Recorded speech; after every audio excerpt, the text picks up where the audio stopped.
Hello, everybody. Welcome back to the SOMM TV podcast. My name is Jason Wise. So happy to have you with us. On today's episode, we are going to deal with the slew of wine holidays that have just come upon us.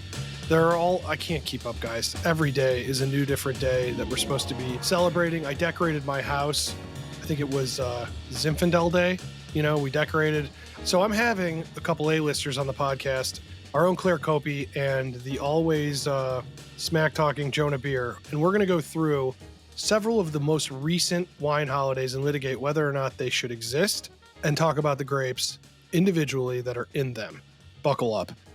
Today's episode of the SOMM TV podcast is brought to you by VinArmor, the world's best wine carrier for people who travel with a bottle of wine. When I first started filming SOMM, we used to shove wine bottles and wrap them in clothes and bubble wrap and things in our suitcase. And inevitably, the bottle that would break was always the most important one. We use this all the time. It is almost indestructible, made of leather and waxed cotton. This thing is a beautiful, beautiful carrier on its own right. You can go to vinarmor.com and use the code SOMMTV 1976 and get 40% off one of the best made wine accessories that I have ever used. vinarmor.com, SOMMTV 1976. Never worry about your wine again. It stays cold, the right temperature, it is protected, and it also looks very stylish. This is a great product. I hope you take advantage of this. This is the greatest Christmas gift. Without further ado, I would like to welcome Claire Coppi and Jonah Beer. This is basically an episode of All Stars here. It's kind of like when Scorsese makes another film and Joe Pesci and De Niro are in it, but this is the SOMM TV podcast, and I have Claire Coppi and Jonah Beer. How are you two? Doing well? Great. How are you? Well, come on. We got to start the conversation, Claire. You don't have to make it weird. Yeah. She just jumped right on it. She just went straight to odd. Oh, great. I know. Well, am I Joe Pesci or? Now you are. You're Joe Pesci now. Yeah. So with these, it's like we have to pretend we haven't been talking for 25 minutes before we hit roll. So this is, you have all these wine holidays, and all of us off mic, and many times we talk about whether these holidays are worth having or if it's a good idea to spotlight some grapes. We didn't control these. We didn't create them. And we have a lot of hot takes here. But what we're going to do is we're going to work through 4 grapes, one of which is not necessarily a grape. It's a style of wine. Ugh. And I just want to preface the audience, especially those who listen to the Noble Grape podcast I did with Ray Isle over at Food and Wine Magazine. I just want everyone to know I'm not trying to offend you.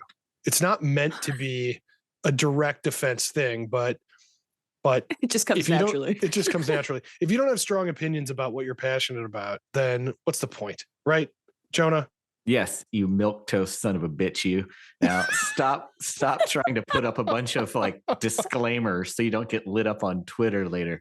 Yes, you might offend someone. No one cares. Move on. Fair. All right. So here's what we're going to talk about. There were a flurry of wine holidays that just happened. Merlot Day, Tempranillo Day, Carménère Day, and then everybody's favorite Beaujolais Nouveau Day. And so we're going to go one by one and sort of talk about these grapes and these styles. And we'll try to see if it's worth having these wine holidays and whether that's worth actually litigating. But some of these grapes, we're going to start with Merlot Day. And Merlot is one of these things that I think is the most overrated and underrated grape probably in the world. And Jonah, you're very well positioned to start. Maybe do 2 minutes on Merlot and explain what it is, where it is, and why it matters. Your work at Frog's Leap, you guys did a tremendous Merlot. So, well, thank you. We spent since the first vintage was 1990, and then when I started there and with the 2000 vintage, I did spend 20 years watching the inevitable decline of Merlot as a category. But it's thank you, sideways, of course. And also, to be honest, the shit numbers of Merlots that were being made at the time. It was a laundry list of garbage Merlot that was being grown and made all over California. But we should start with its real origin. It is, of course, a backbone, if not the backbone. I'll say a backbone of Bordeaux, right? Because obviously Cabernet Sauvignons, you've got to throw that one some love on that. But Merlot plays the great role in the right bank of Bordeaux. And it is the central grape of Pomerol. And you, of course, know it for its most famous of all expressions in Petrus, which everyone loves to love and then shit on Merlot at the same time, which I've always thought was an amazing combination of, oh, I love Petrus, I hate Merlot. Sure, good job, cowboy. Hey, what are you going to buy next to go with that steak? Because basically you're at Pappas Brothers when that's happening. That's a sum total. That sounds. But the rise of it happened in the 80s, right? So you had kind of like Merlot gaining steam and fame throughout California in the 80s. And by the way, like in like the mid 80s, it was like the most popular grape grown in California by like 2-1. I mean, it was a red grape, like it was hands down the winner. And so, like we do in almost any industry here in America, we chase the trend and the fad. And so, man, people ran around and they planted Merlot all over the state. They put it everywhere, from dry soils to hillside stuff to the Delta. Merlot was planted ubiquitously all over the place. And of course, turns out it's like most other fine grapes, it's kind of finicky about where it's grown and how it's made. And so without kind of cool feet, without a little moisture and kind of slow retreating water, it tends to give you too much of that vigorous growth. And so what did we have? Well, we had a bunch of Merlot that was cropped at 8 tons per acre, growing on these enormous vines, and it started to taste like thin, insipid, weedy shit. And so the backlash began, and it was really already well underway by the time Sideways hit. But even with all that said, it is probably, and in my frog sleep time, it was the most finicky grape that we grew. It was definitely the most tricky to make, right? Like it's got tannins, kind of like Cabernet. So you want to give it some oxygen. You want to give it a little bit of that breathability so that you can refine those. But then if you do too much, it's like Pinot Noir, in which it wants to blow off those kind of high level polyphenols, and you're going to get stemminess, right? And so it's difficult to grow. It's tricky to make, but it rewards you. I mean, and you know this, Jason, it rewards you by being absolutely impossible to sell. So, it's got that going for it, which is just fucking brilliant. But it deserves its own day. I think it should be a day when we all take a vow of poverty in solidarity for those that grow Merlot and make Merlot. But there it is. Well, the Lord giveth and the Lord taketh away, because I mean, at one point it was just basically the easiest thing to sell, and now it's hard. I mean, you have that with a lot of different things. When you said that it turns out really thin, what do you mean by that when it's misgrown? It can grow, it can want to plump up, right? It wants to get kind of, berries want to get fat. It wants to hold on to a lot of juice yield. And so it just feels thinned out. It feels like you've taken red wine and added water to it. Honestly, like it gets that insipid kind of watered down kind of feeling to it. And that's a real shame, because when it is grown properly and made properly, it's one of the most glorious. And quite honestly, I think of the Frog Sleep wines, the most ageable wine in the portfolio. Like the 1990s, which are, clicking on now at 32 years, are still shining above the cabs. So we don't give it enough kind of credit. Obviously, quick tip of the chapeau to Dan Duckhorn, who really got behind it in the early days and made a run of it. But do you know the Wine and Spirits restaurant poll, like where they talk about like what's your most popular selling wine by the glass, or your top 5 most requested Cabernets, and it's always like Silver Oak and stuff. It got to the point where they stopped asking the question about Merlot because the answer was only Duckhorn. Like, what is your most popular Merlot? They literally, out of 999 answers, it was like, of 1,000 answers, 999 were Duckhorn, and then 1 was like Sterling. And so they stopped doing it. They don't even ask anymore. They literally give the award to Duckhorn and don't do any requests. It's crazy. Well, there's an episode, there's a blind tasting episode with you and your wife on SOMM TV where you guys do open up an old Duckhorn Merlot. I'm going to guess on the vintage was 90. Shoot, was it 99? Does that sound right? Or was it 95? It was 95. 95. That's right. And I will say that wine was tremendous. Was it the 3 Palms? It was 99, Nice. 95 3 Palms. Yeah. And it was a tremendous wine. It was held up beautifully. Claire, what are your thoughts? I mean, you worked as a somm on the floor for quite a while, and have dealt with a lot of ranges of customer, people who know wine, people who are just sort of getting into it, and then people who have money and have disposable income where they can buy whatever they want. What's your relationship with Merlot? Merlot, I mean, Jonah nailed it on the head in a couple instances, because first you have the people that have a ton of money and they just kind of, which isn't to say that people who have a ton of money are not going to be well educated on wine, but you have some people that are just looking for the Petrus. They're looking for those big bottles, the 100-pointers, and it's a conspicuous consumption decision to buy those bottles. But then they're also regurgitating all this nonsense about like, oh, Merlot is crap, right? Like it's a crap grape. And it's a really interesting catch-22. And yeah, it's really, really tricky to get people on board with Merlot. It's amazing the damage that a film can do to a grape varietal and for how long and how hard it hits. And I will say, yeah, I can't remember who said it, but it was that, Merlot did need it was a well-deserved bitch slap that it needed, because there was a lot of crappy Merlot out there. So, but Claire, unfortunately, the bitch slap landed on the wrong spot, right? Like it should have landed on the vintners that were doing it. And so the sea of shitty Merlot is now replaced by a sea of shitty Pinot Noir, right?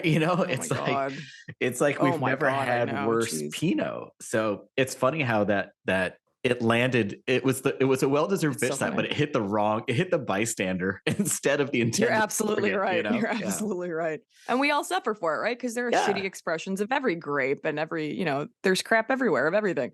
But it's a shame when you do find those beautiful Merlots, and they can be hard to sell. The wonderful part of working at like Augustine and Mirabel was that we offered tastes of a lot of things, and we had old Duckhorn, so we could show people like, see, this is a great, you can have a glass of it. You don't have to worry about buying the whole bottle and breaking the bank. You can have a glass of 98 Duckhorn or 95 Duckhorn and see how beautiful this grape can really be.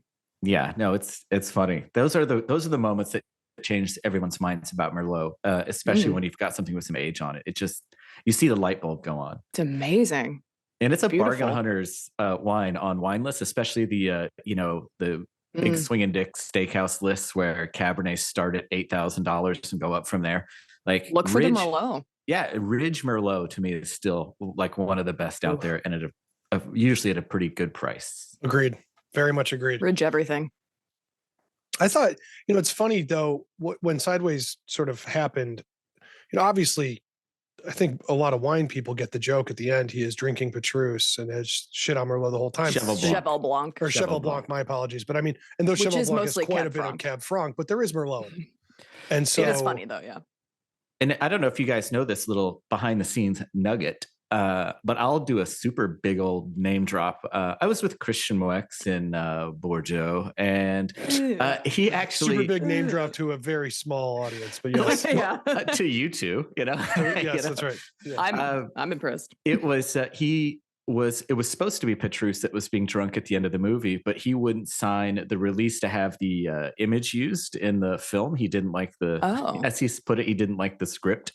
It is in the book. Am I correct? It's Petrus in the book. That's why I said that. Yeah. Okay. Right. And so they added for the movie the whole bit about how he doesn't really come to expect much from Cabernet Franc. Like when they first meet Sandra Oh in the tasting room and she pours him a Cab Franc. So the Cab Franc line there is all a setup to help bring home the whole Cheval Blanc kind of connect at the end, which is missed everyone, but probably all three of us. So it was a really kind of it was supposed to come full circle, and it just didn't. I think it's a shame too that when we talk about this grape, we automatically talk about Sideways, and that's kind of a shame. It's not. It's good for Sideways, and it's good for awareness in general, but it also is weird that. I'm sure sommeliers feel the exact same way about a stupid movie called SOMM, but like, it is a shame that you have to bring this thing up over and over again. So, okay, does this grape, Merlot, does it deserve its own day? I just want to litigate this really quick. I say yes. I say Merlot is important enough. Okay.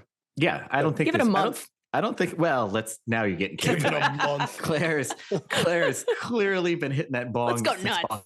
Behind her, like I'm not gonna lie, and I don't know. How dare you, sir? How dare listeners, if you could see her backdrop, it's just littered with paraphernalia that you just know is raging all the time. All right. So Merlot Day. Never mind. I hope all of you celebrated Merlot Day. And okay, this consensus here is Merlot Day deserves to happen. Next one I want to talk about. These are all red grapes we're going to talk about, or at least made with red grapes in the case of the last one. Next one is Tempranillo Day. And so Tempranillo, this is a grape that I deeply love. It's a major part of my personal journey falling in love with wine. And I think most people would consider it something that is from Spain. You can find it in other places. Certainly some people in the United States and California have been trying to do Tempranillo and trying to find a way to do it in a way that is expressive of here. I don't mean to be mean, but I don't know that it is I don't know that it's not nearly as successful. And I liken Tempranillo, which you can find all over Spain. I mean, this is a grape that you can find top to bottom, and you can find it in Portugal, and you can find it in the whole Iberian Peninsula.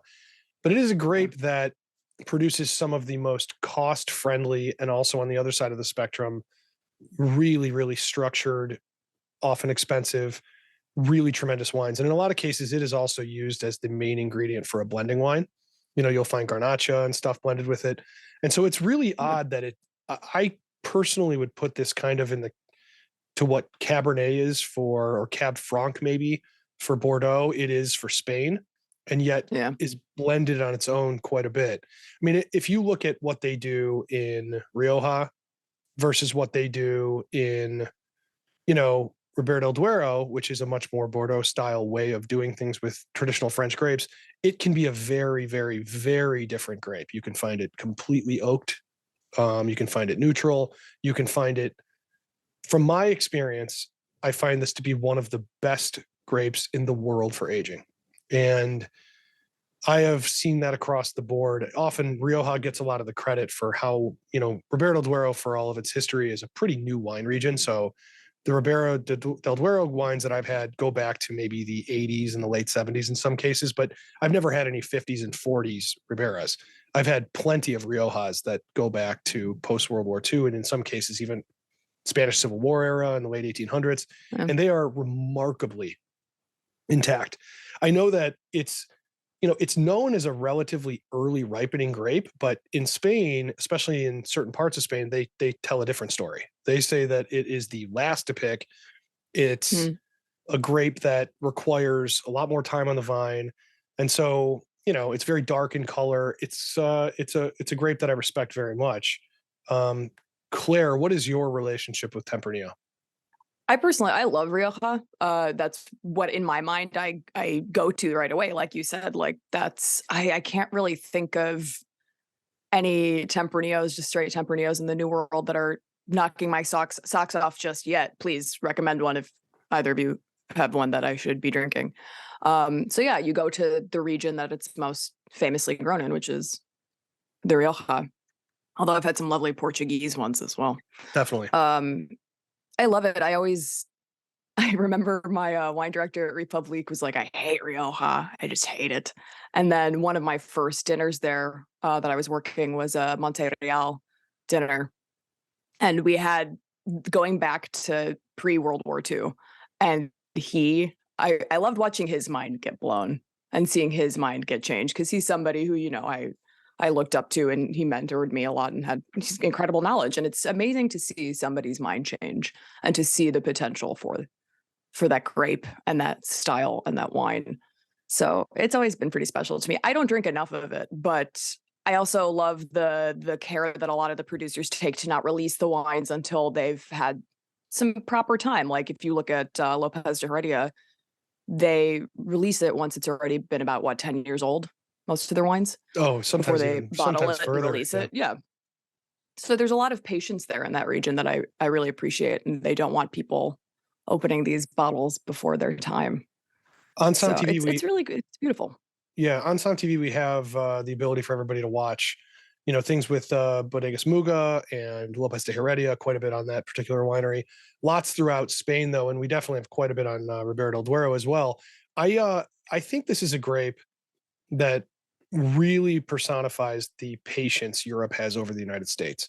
And if you look at new sommeliers or new drinkers, obviously come with a lot of baggage. They have opinions about oak. They have opinions about the way oak is used. American oak is very famous when it comes to that particular region of Rioja.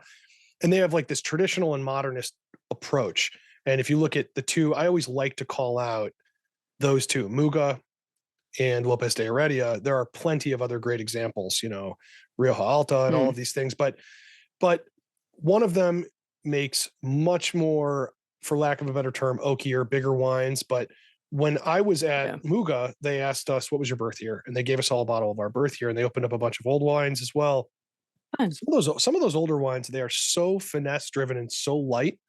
And when you actually get a chance to drink wines from somebody that you think, well, they only make these big, huge, powerful wines that you would have at Papa's Brothers, as you say, like, but they take a completely different integration when they get the chance to age longer.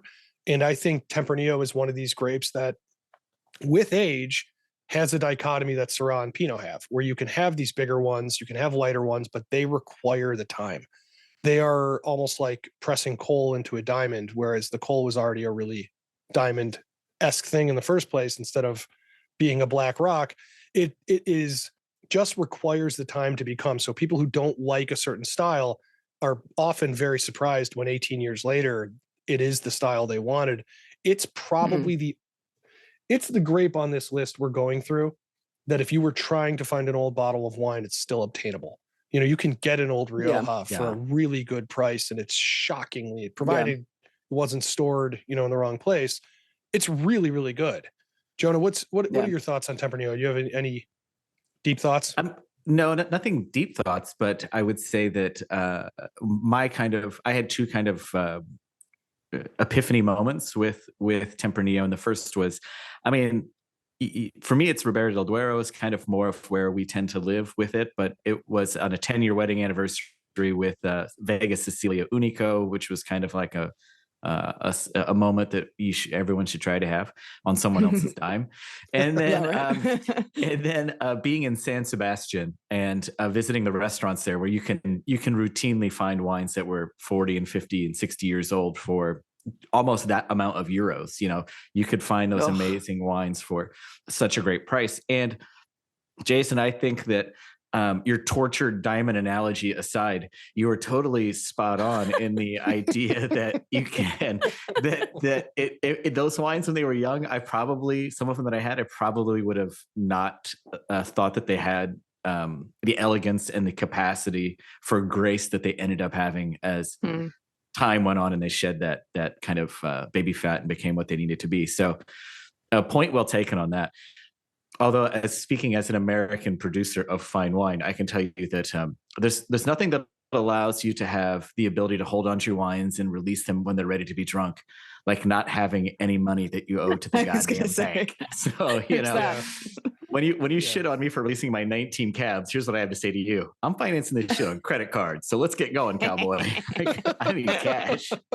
No, it's just a different thing. You know, if you own Bodegas Muga and you've got a gigantic facility and can put away a quarter of your wine every year, then you can do that. And that's just how it works. Yeah, no shit. And when great grandpa paid for it all, like, you know, it's awesome. Yeah. Great grandpa, your two great grandfathers fought on opposite sides of the Spanish Civil War, and your side won. And so it's an interesting thing. Does Tempranillo deserve a day? Yeah, I mean, I think it does, but I think, Jason, when you're asking that question, you know, I'm kind of thinking, is it in the top 365 of varieties or wines, right? Like, you know, we have that many to choose from. So yeah, I'm going to give Tempranillo a day. And I think it's even, I would put it like in the first 180. Like, I'd put it higher than that.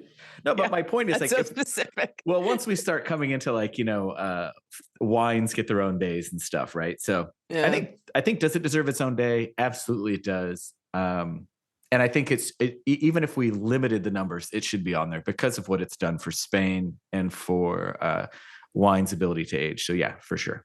Okay, great. I also agree. So we're all in agreement. Now we're going to get into two grapes that I think we're going to have some hot takes on.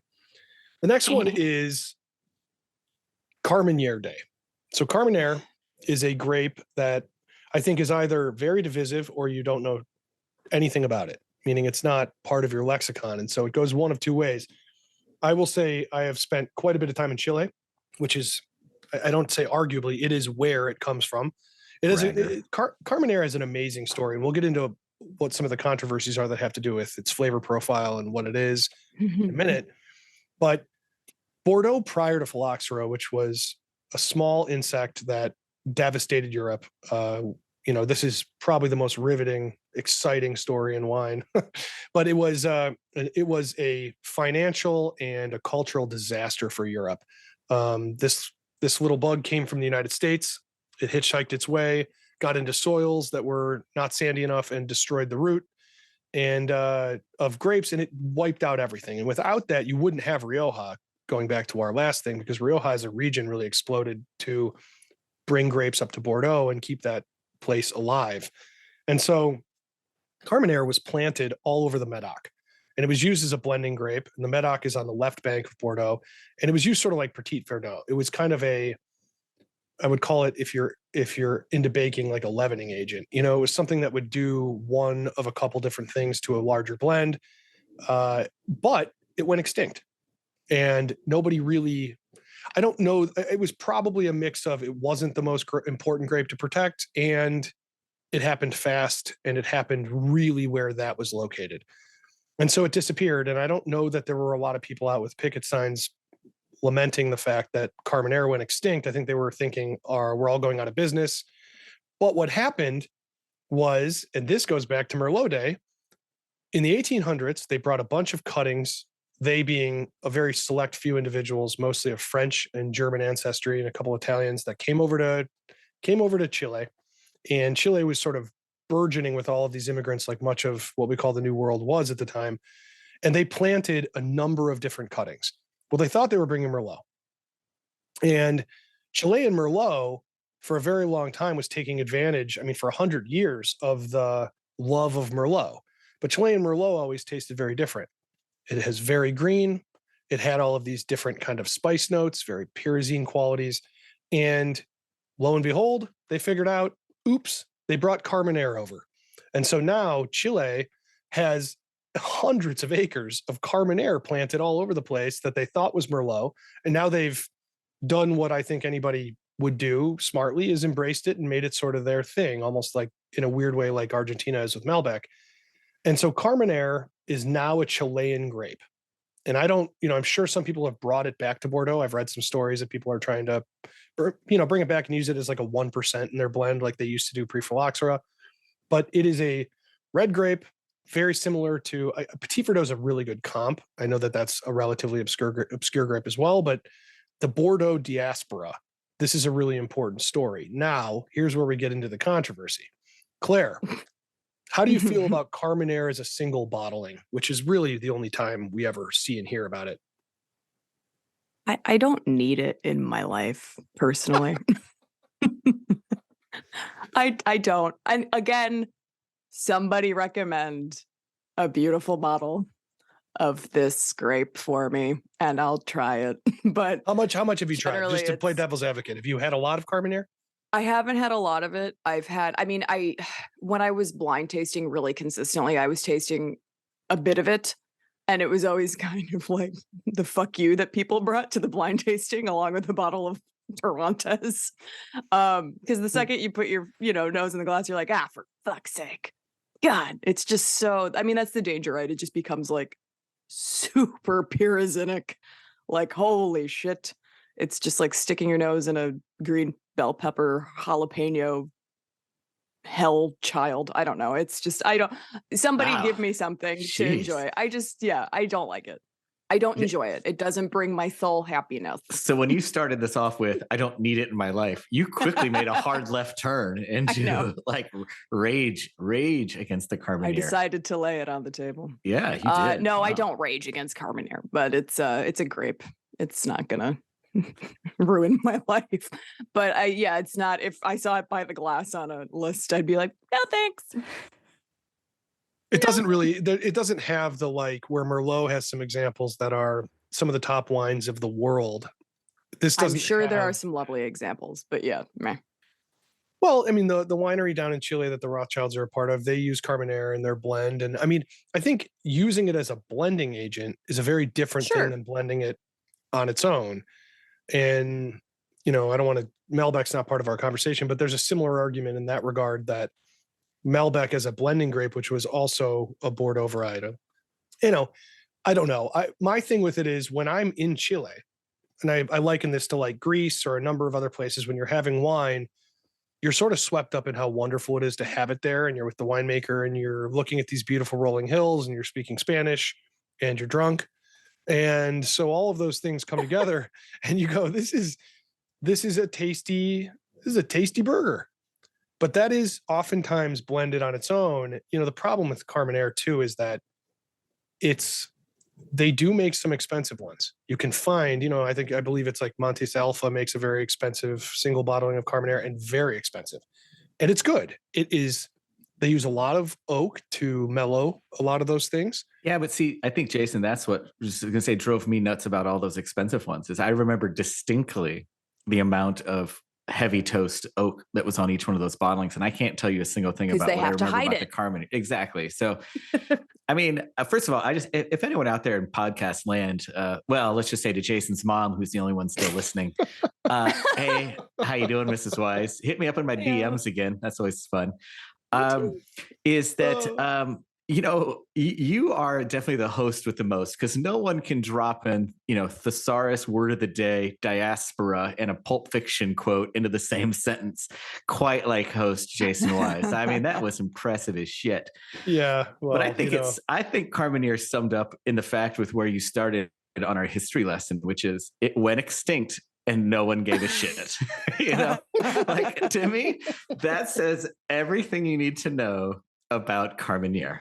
Like, it went extinct and they were like, oui, croissant. Like, no one batted an eye. And it doesn't mean that it doesn't deserve a place in the world, but man, oh man, like, that's about it. This grape is part of a national identity. And so I think there's a pride with it. It's kind of like, how the Icelandic, they ferment shark for like 6 months and covered in lime.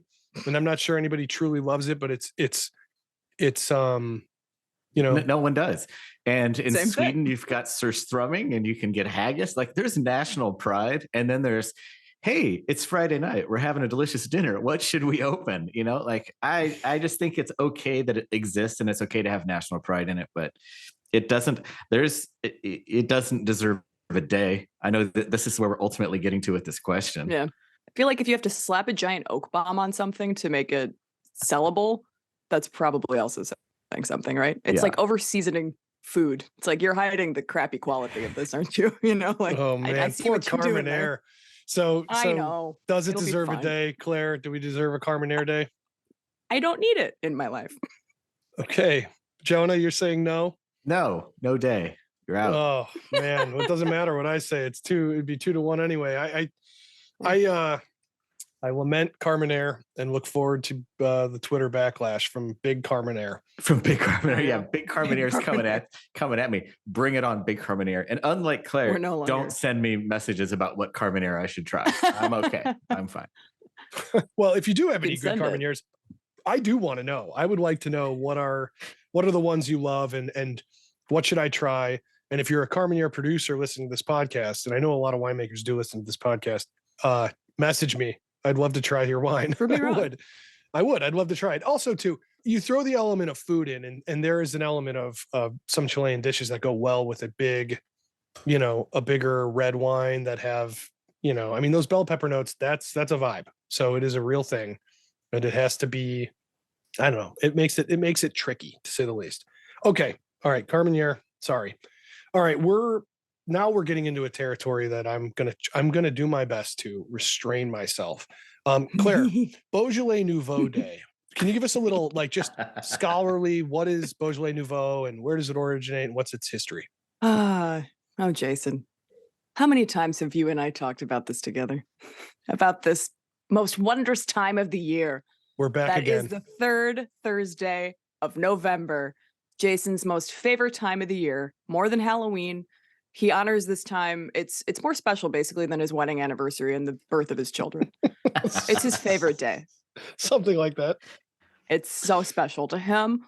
So Beaujolais Nouveau started back about a couple hundred years ago when the Beaujolais wine growers would celebrate the end of harvest on the third Thursday of November by drinking some very freshly made wine of that year. Baby juice that they slapped together into a wine to celebrate. And it's been a thing ever since. Now they send out bottles of Beaujolais Nouveau about a month or so in advance to retailers with the strict guidelines of it can only be sold after midnight on the third Thursday of November. And it's controversial in the Wise household. It's controversial worldwide. It's divisive as well. Some people think it's really fun and fresh, and it's not intellectual. It's easy to drink. It's just supposed to be fun. Let's stop taking it so seriously. And some people seriously hate it. So we know what your thought. I just want to ask. It's supposed to be fun. What does that mean? I mean, like, look, mini golf is supposed to be fun, and I can understand why. Depends on the round. This is a bottle of wine. What is Beaujolais? Just an average. What does Beaujolais Nouveau cost? Because I want to make sure that I think it's really important to put what something costs in context with its overall rating or opinions. Because of course I have hot takes. It's approachable. I agree, but I love this new Price is Right version of what we're doing here. I'm going to go with $12.99. $12.99. You're probably right. I would say that's probably in the median. Maybe like 15 to 17, somewhere in there. I mean, you can find if you're an American shopper and you go to places like Trader Joe's or Whole Foods or any kind of like regular grocery store, you can always find like George DeBoeuf for like $7, $8, $9.99. Jonah, can I start this one and I'll try to rein it in? Yeah, go for it. Okay. Here's my analogy to Beaujolais Nouveau. I think McDonald's stole their entire marketing campaign for the McRib from this. I think it is the McRib. I think when it comes around, people are like, oh my God, the McRib is back. And you go to McDonald's and you get a McRib and you're like, God, I haven't had one of these in 4 years. And you take a bite and you're like, wow, this is sponge shaped and molded like a rib. Ew. Covered in sugar sauce. Yeah. and then you go, oh, that's terrible. And then of course you go, I'm never going to have a McRib again. And then next month you lose your job and you go through some hard times and then you get a new job and it's good. And then maybe you have a kid and then your cousin gets married, you go to a wedding and life goes on. And you watch a new Netflix show, a new Game of Thrones comes out. You forget all about that McRib you had. Yeah. And then a year later, you've had a couple drinks and you see a commercial. It says the McRib's back. It's the last time we're going to do it. And you go, God, I might have a McRib. And you forget, and you forget what it was like to have a McRib. And this is my relationship with Beaujolais Nouveau. I think Beaujolais Nouveau is the McRib of wine, and I feel considerably stronger than you do, Claire, about not needing it in your life. I don't like it. I don't like the idea of it. I think that there are other grapes. There are probably, you talk about 365 grapes. I bet there are hundreds of red wine grapes that are better suited to turn and burn a fast fermentation than Beaujolais. What it is, in the Pacific Northwest, there are these things called banana slugs, and they're these big giant slugs. And there are college football teams named after this, but there are these big yellow slugs. And that is what I equate Beaujolais Nouveau to. It is this banana, bubblegum, sluggy thing without any real character that tastes like a Laffy Taffy without the benefit without the joy of Laffy Taffy. There's no joke on the inside wrapper. Okay. Correct. It's just joke is that you're drinking it. I'm coming at this. I'm trying to come at this as educated as I possibly can. I just think if you were to make most other grapes in this fashion, I think it would taste better and have a more neutral, lighter character than what Beaujolais Nouveau is, which is just a banana bubblegum monster in your mouth that also has no other. I mean, like, what do you pair food-wise with this? The McRib? The McRib might have slightly less sugar, but it might work. All right, Jonah, you do. What do you pair it with? Yeah, you don't pair it with anything other than somebody going, I forgot how bad this was last year. That's it. Shame. You pair it with self-loathing is really what you pair it with. I just think there's so Cute. much wine out there. Why? All right, go ahead, Jonah. I'm sorry. Well, listen, okay. So Jason we certainly see this world the same. I don't think it needs to exist. And I know that fun is apparently a part of its existence, but I guess where it really to me strikes a chord as being a negative is that it then can, like it did for me, it can change your whole viewpoint on Beaujolais in general. Like if your first 5 experiences of Beaujolais or Beaujolais Nouveau and you're new to the wine world, it colors your whole thinking on a region for me almost forever. I mean, shout out to Jason Caballero down in Arizona, who was, we had a little argument about Beaujolais and he's pulled 3 bottles. I'm going to change your mind, blah, blah, blah. And 2 of them were okay. 1 of them hit. He was right. I was like, okay, I had seen this incorrectly. So I think they do themselves a disservice, right, to the fucking region. And then other side of the coin, as a producer, let me tell you, if you've worked so hard to grow those grapes all year and make that wine, the last thing you want to do is churn it and burn it so that you can get it out and drink it right away. Like it just feels incongruous with the craft of grape growing and winemaking. So I think it's a negative. I think it's a net negative all the way around. And also it tastes like poo. Yeah. God. I mean, Gamay is one of the great grapes of the world. I believe this. I am a huge fan. And yeah, it's not one of the great grapes of the world, but it's in the medium. Sure. All right. There's tremendous. I mean, there are tremendous. Go eat your rib sandwich. No, but also too, again, with Gamay, and I know it's a very hip grape in some capacities, but if you look at what can be made, the different styles that can be made, I mean, even within just the little villages in Beaujolais, it's very different. You know, all of these are very, very, very different types of wine. Some are very light, some are good. I mean, it's a great wine. Some are good. Like I love it. Even some are great. Some are actually great.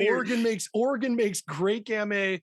Your big defense. You mustered the ability to say some are light, some are good. There you go. You heard it here, listener. You can get Beaujolais. You can get many Beaujolais for under $20 a bottle that are a fantastic red wine, especially if you put a chill on them. I love these wines. I really do. So let me walk back. They can be great. But I also think that it's a fragile area that, like you said, I know that people will say Kermit Lynch makes a decent one. This place makes a decent one. I get hit with this every time we do a pod, every time I do a post. Everybody's like, but if you had this, and I look at it and I'm like, no, because for $19, I could get 50 different Spanish wines that are 3 times as good, and they're less than that. So this is where the price thing comes in, and we're going to play Plinko. I would say that these wines are not worth the money. And on top of it, they're not worth the effort, the damage they do. It's a different thing when we're talking about producers racing to Paris. And we should take one step back and say that Paris, historically, going back to the age of Napoleon, has been a very famous place for drinking Beaujolais. It's like they would always bring barrels and casks to Parisian bars. And when you ordered a red wine, it was typically Beaujolais. And it still is that case in a lot of places. And so that being said, there was this event where producers would race after harvest. And this would be like horse-drawn carriage. They would race, and that's fun. If you're like, who can get your wine to Paris first, and you're living in pre-World War I France without realizing everything is going to go tits up for Europe for the next 100 years. But pre-World War I, that's fun. That's like mini golf. I'm in.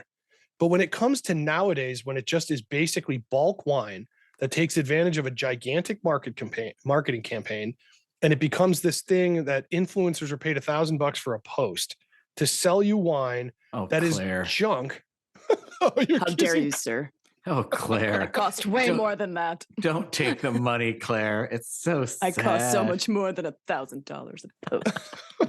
I would just say, no, I don't do it. At that point, go find a $20 bottle of Mencia and have your socks knocked off. Because the thing with Beaujolais Nouveau is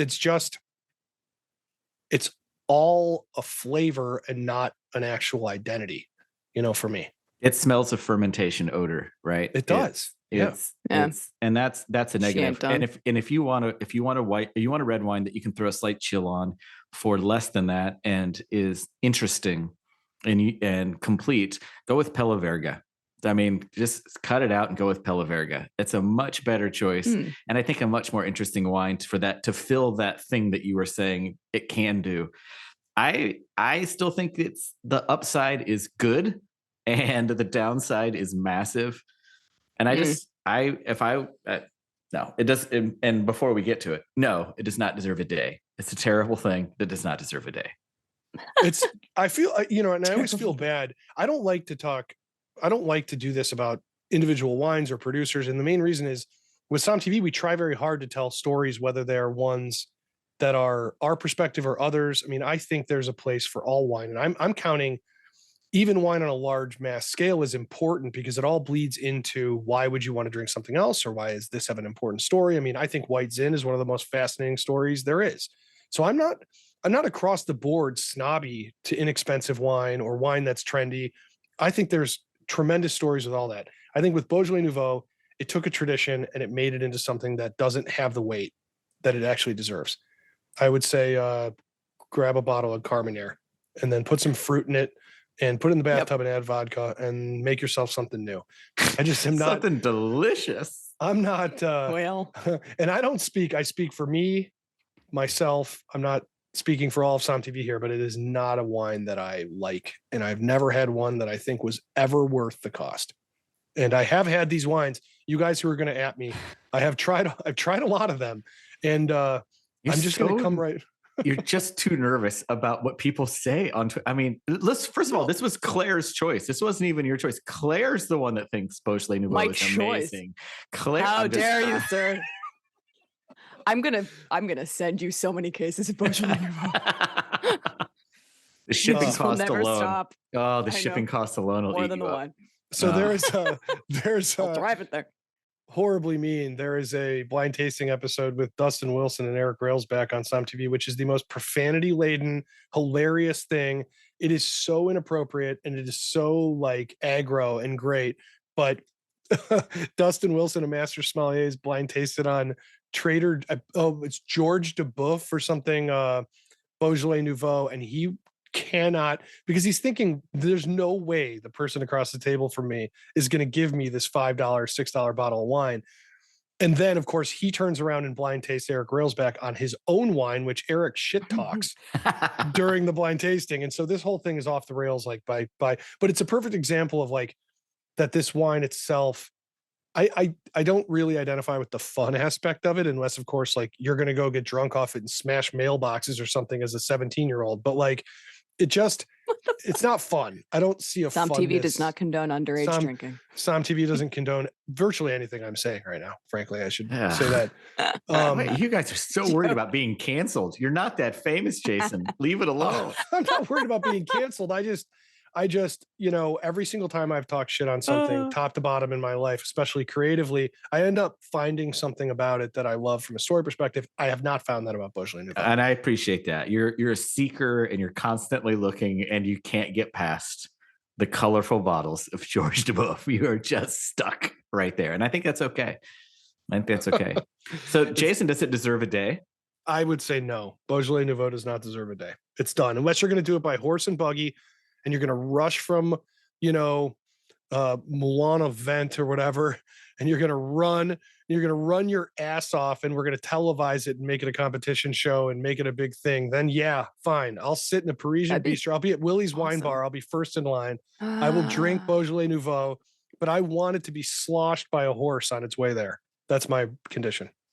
That sounds great. I got nothing else. If I had a nickel for every time Jason said he would do something if he only could get sloshed by a horse beforehand, I feel like you'd have 45 cents. Yeah, no, that's about right. It's a lot of horses, Jason. Well, this was an amalgamation episode to talk about all these different wine days because I didn't want to do episodes on each one of them individually. But what have we learned? Have we learned anything? Do we have any? Nope. Do we have any? We've learned nothing. I think all of these grapes are important, but I think that clearly some of these are more important than others. Merlot is clearly a grape that deserves litigation over and over and over again. I mean, geez, on the last on the podcast I did with Ray Isle, he kicked it out of the Noble Grapes Club. He kicked it out. That's poor. That's Shocking. poor sportsmanship. But he added Syrah, which was not in there, and a couple other grapes. Grenache, just added, shaking I his head. believe, over Oh. Merlot. I mean, well, anyway, that's another podcast for another time because I've got deep-seated thoughts on that. And also, an interesting that came up was like, I mean, thinking about like how you guys really railed into the pyrazine of Carménère. Like, I'm wondering about like, I would love to see like what if you took that and dry farmed it in dry soils and you could you mitigate some of that pyrazine aspect through that's just an academic question. I'm not going back to liking Carménère. I just think it's a fun academic You should do question. it. You should plant some Carménère and do it. I should. Hey, Claire, can I borrow $50,000? Yeah, I'm sure the Absolutely. land in Napa is worth that experiment. I Yeah. would like to see who your uncle For is that's sure. funding this. I'll give you some Yeah. of the money I get from my influencer posts. Yeah. Oh, Claire's just do 50 posts on Beaujolais Nouveau and then send me the dough. So I'll do it for you, Jonah. All right. Well, you guys, it is a true pleasure to have this all-star team on to rile up some controversy. I really adore you two. And you can see both of these people all over SOMM TV. They can't seem to say no, especially Jonah, who just, if you guys need, you have a bar mitzvah coming up or anything, you need something done, Jonah's your guy. He's a great performer. Jonah, thank you for being on the I SOMM juggle. TV. I will do all sorts of things, and I'll just look less cool than Claire does all the time. So just know you get that nice dork vibe when you hire Jonah for your kid's bat mitzvah. Yeah, everyone's looking for that. Jonah, you should really quick plug Pilcrow Wine for what Hey you're working man, on. thank you very much. We just added a 4th vineyard and I'm super excited about it. We've been now in our 8th year and we're going back to 1955 and making old school wines that taste like they did when acid was high and alcohol was low and oak was something you could scarcely afford, which kind of describes Pilcrow to a T. Something we can scarcely afford. But we've got this cool new vineyard in Coombsville, which is just, I think, going to be a highlight place. And we've ripped out the irrigation and we're dry farming it and we're doing all the no hedging, no tilling, no herbicide, no pesticide fun stuff that we like to do. And it's been great. And actually, Caton Modi from Beta, shout out to Caton, who's I brought onto a SOMM TV tasting once, and he's joined me in the vineyard to take some of the grapes, and we're working together on it. It's a blast. It's a lot of fun. Thanks for asking. Yeah, you and your wife do tremendous work. So everybody should check out Pilcrow Wine. It's before it gets too expensive. Good stuff. All right, everybody, thank you for joining, and you two go drink something. Bye, Mrs. Wise. Today's episode of the SOMM TV podcast is also brought to you by Cuvée Collective and the launch of their brand new wine NFT from Gloria Ferrer Winery. Hey, this is Cody from Cuvée Collective. We're excited to be launching the Gloria Ferrer NFT this week. The NFT includes an allocation of 3 exclusive library wines and an invitation to head to Sonoma in the spring for lunch with the Gloria Ferrer winemaking and grape growing team. 25 NFTs are available and can be found over on cuvecollective.com. Cheers. Thanks, everybody, for listening. We definitely want to hear your thoughts on these wine holidays. Hit us up on social media, and don't forget to go to sommtv.com. Do not sleep on that as an incredible Christmas gift that you can deliver digitally. SOMMTV.com is $49.99 for an entire year with hundreds and hundreds of hours of education and original shows and movies. Everybody, please be safe. We thank you so much for listening.